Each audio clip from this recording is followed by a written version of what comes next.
दिल्लीतील जंतर मंतर येथे शांततापूर्ण आंदोलन करणाऱ्या विद्यार्थ्यांवर झालेल्या कथित लाठीहल्ल्याच्या निषेधार्थ गुरुवारी पूर्णा शहरात कडकडीत बंद पाळण्यात आला. व्यापारी, दुकानदार, हॉटेल व्यावसायिक, हातगाडी चालक तसेच नागरिकांनी उत्स्फूर्त प्रतिसाद देत आंदोलनाला पाठिंबा दर्शविला. शहरातून निषेध रॅली काढून राष्ट्रपती यांच्या नावे तयार करण्यात आलेले निवेदन पूर्णा पोलीस स्टेशनच्या पोलीस निरीक्षकांमार्फत सादर करण्यात आले. सकाळपासूनच पूर्णा शहरातील मुख्य बाजारपेठ, शिवाजी महाराज चौक, रेल्वे स्टेशन परिसर, सोनार गल्ली, बसस्थानक रोड तसेच प्रमुख मार्गांवरील लहान मोठी व्यावसायिक प्रतिष्ठाने पूर्णपणे बंद ठेवण्यात आली. व्यापाऱ्यांनी स्वयंस्फूर्तीने व्यवसाय बंद ठेवत आंदोलनात सहभाग नोंदविल्याने शहरात दिवसभर शुकशुकाटाचे वातावरण पाहायला मिळाले. हॉटेल व्यावसायिक व हातगाडी चालकांनीही बंदला पाठिंबा दिल्याने आंदोलनाची व्याप्ती अधिक व्यापक झाली.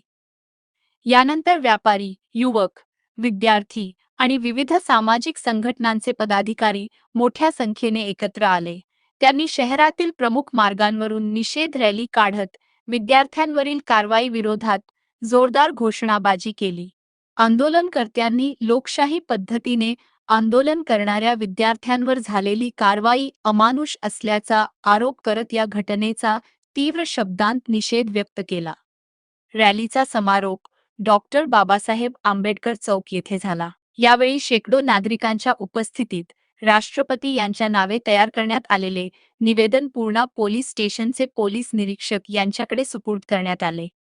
निवेदनात या संपूर्ण प्रकरणाची निष्पक्ष व सखोल चौकशी करून दोषींवर तातडीने कठोर कायदेशीर कारवाई करावी, तसेच देशभरातील विद्यार्थ्यांच्या अभिव्यक्ती स्वातंत्र्य व सुरक्षिततेची हमी द्यावी, अशी मागणी करण्यात आली. एकमत डिजिटल करिता जाकीर पठाण पूर्णा. अमित शहा गृहमंत्री आहेत ना, त्यांच्या आदेशावरून तरुण मुलांना दिल्लीमध्ये जे मारलं त्याचा निषेध म्हणून आजचा बंद आहे. खरं म्हणजे महेंद्र प्रधानचा राजीनामा मागण्यापेक्षा आपण चंद्रबाबू नायडू आणि नितीश कुमार यांनाच आपण साकडे झालो की यांनी यांचा पाठिंबा काढून घ्यावा, हे सरकार आपोआपच करते. टेकूवर असलेलं सरकार होय, किंवा आपण सर्वजण यांनाच निवेदन देऊ की तुम्ही यांचा पाठिंबा काढून घ्या, म्हणजे सोयीचं होऊन जाईल. किंवा जे आज लोकशाहीला म्हणजे धब्बा लागलेला, लोकशाहीला कलंक लागलेला आहे, हा कलंक बघा. आता अशी वेळ येऊ नये की एखाद्या वेळेला हे जे तरुण आहेत जे काठीने पोलीस मारतात त्यांच्याच काठ्या घेऊन त्यांना एखाद्या वेळेला मारण्याची पाळी यांच्यावर येऊ नये. आता बघा, पंजाबमधून शीख लोक शेतकऱ्याच्या आंदोलनासाठी तलवारी भाले घेऊन दिल्लीकडे येत आहेत. त्यांच्या वाटाला येतात का ते? त्यांना लाठ्या मारा बरं म्हणा, त्यांना काठ्या चालवायला तुमच्या सांगतात काय? सगळे ते काठ्या बिठ्या नाही, तुमच्या काठ्या सगळं कत्तली करतील सर्वांच्या. बघा, पंजाबवरून निघालेत माणसं ते दिल्लीला येतात. म्हणून बाबासाहेबांनी जे आपल्याला संविधान दिलेलं आहे त्या संविधानाप्रमाणे आज पूर्ण देशामध्ये हे वातावरण बिघडलेलं आहे.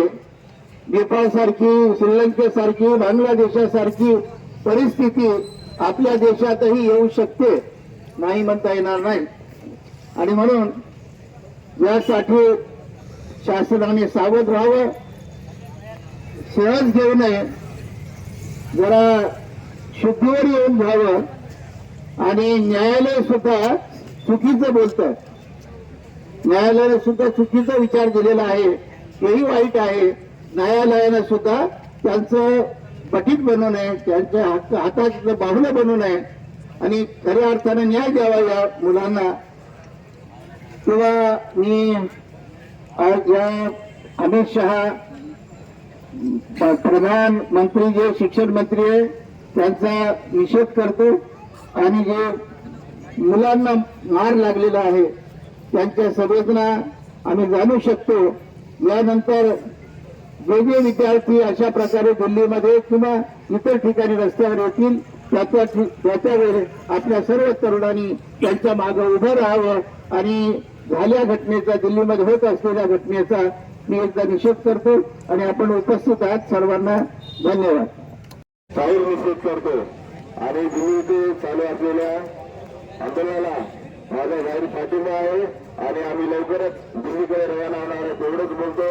आणि जास्तीत जास्त युवकांनी या आंदोलनामध्ये सहभागी व्हावं आणि त्या आंदोलनाचं ज्या माध्यमातून तुम्हाला पाठिंबा देता येईल त्या माध्यमातून द्यायला पाहिजे. ज्याला जमत नसेल त्यांना सोशल मीडियाच्या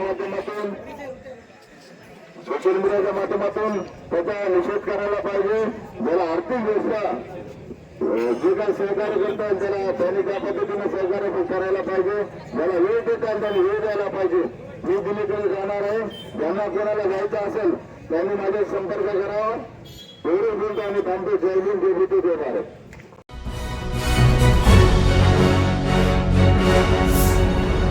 Thanks for watching Ekmat Digital.